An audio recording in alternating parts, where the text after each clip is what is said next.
What I've done, I've already stripped off the insulation to expose the bare copper on one of the wires. Now I'm going to do it to the second wire.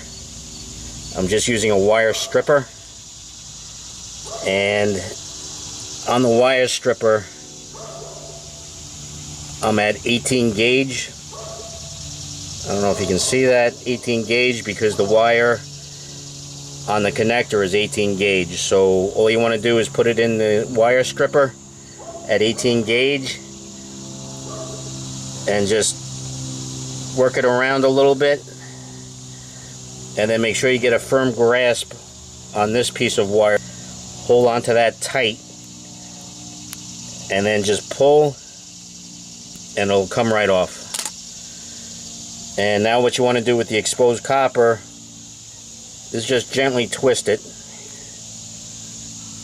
just so you have a better, firmer wire here. So when we go to solder, we'll wrap the other wire around this and then solder them both together. These are just two old pieces of wire that I have.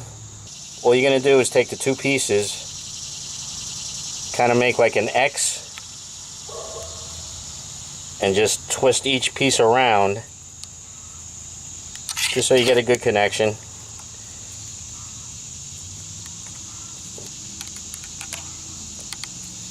Just something like that. And then you apply the solder to this. The correct way to do it would be to take a piece of shrink tubing, cut it to the size you need, just a little bit longer than what the exposed copper is, so right around that much. And then you would, before you wrap these together, you would slide the shrink tubing onto the wire, so that when you go to solder, the shrink tubing is already on the wire, and you'd slide it over the exposed copper and then use a heat gun to shrink this down. I'm using a cheap soldering iron I got years ago at Radio Shack, and you want to make sure you're using rosin core solder for the electrical connection. With this soldering iron, I let it heat up for a good 10 to 15 minutes just to make sure that the tip of the soldering iron is nice and hot. Apply some solder to the tip of the soldering iron,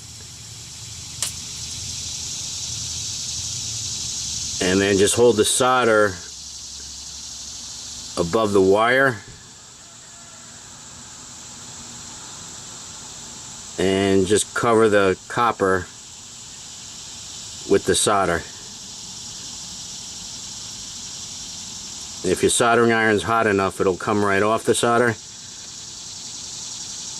and it kind of melts onto the copper wire.